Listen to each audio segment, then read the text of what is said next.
শাবান উপলক্ষে আমরা 5টি আমল করব। নাম্বার 1, বেশি বেশি নফল রোজা রাখার চেষ্টা করব। প্রথম 10 দিন, দ্বিতীয় 10 দিনের ভিতরে, শেষের দিনগুলোতে রাখবো না, হাদিসে নিষেধ আছে বিশেষ করে শেষের দিনটাতে রাখা।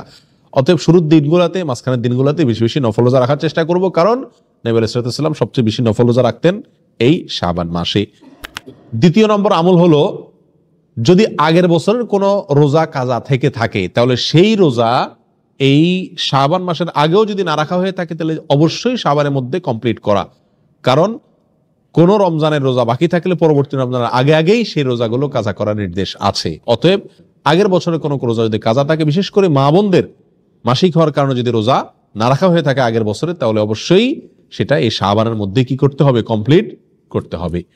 নাম্বার 3, এই মাস উপলক্ষে নিজেকে শিরক থেকে এবং হিংসা থেকে পবিত্র করার চেষ্টা করতে হবে। কারণ মধ্য শাবান রজনী, যেটাকে আমরা শবে বরাত বলি, এ রাত্রে জেগে ইবাদত বা দিনে রোজা, এ সম্পর্কে সহিহ বা বিশুদ্ধ কোনো হাদিস না থাকলেও একটি হাসান পর্যায়ে হাদিস পাওয়া যায়, যার সারমর্ম হলো এ রাত্রে আল্লাহ সুবহানাহু ওয়া তাআলা সমস্ত লোককে সাধারণ ক্ষমা ঘোষণা করেন, হিংসুক এবং শিরকারী লোক ব্যক্তি ছাড়া, মুশরিক ছাড়া। অতএব এ রাত্রে সাধারণ ক্ষমা পাওয়ার জন্য নিজেকে শিরিক থেকে আর হিংসা থেকে পবিত্র রাখার কি করতে হবে? চেষ্টা চালিয়ে যেতে হবে।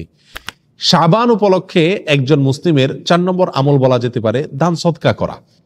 এটি কোরআন অথবা নবী আলাইহিস সালামের হাদিস থেকে পাওয়া যায় না, তবে সালাফের আমল থেকে পাওয়া যায়। মুস্তাহাব, কেউ মনে চাইলে করতে পারেন।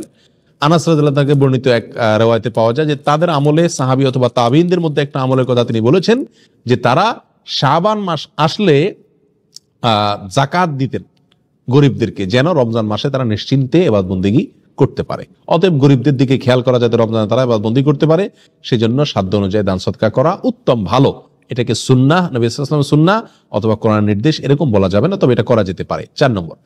নাম্বার 5, শাবান উপলক্ষে 5 নম্বর আমল হলো রমজানে ইবাদতের জন্য সার্বিকভাবে নিজেকে কি করা? প্রস্তুত করা। রমজানের জন্য ছোলা, চিনি, বেসম, বেগুনি এ সমস্ত কিছুর পেছনে ঝাঁপিয়ে না পড়ে বরং রমজানে ইবাদতের জন্য রুটিন তৈরি করা। কিভাবে আমি ইবাদত বন্দেগী করব, কিভাবে ভালোভাবে এই রমজানটা কাটাবো, কিভাবে আল্লাহর ক্ষমা আমি নিজের করে নিব, এই জন্য আগে থেকে রুটিন তৈরি করা। এবং কোন কোন বিষয়গুলো আমার ইবাদতে বিঘ্ন সৃষ্টি করে সাধারণত রমজান মাসে, সেগুলোকে দেখে চিহ্নিত করে সেগুলো দূর করার চেষ্টা করা। এই 5টি কাজ মোটামুটি শাবান উপলক্ষে করার চেষ্টা করা। আল্লাহ তাআলা আমাদের সবাইকে তৌফিক দান করুন।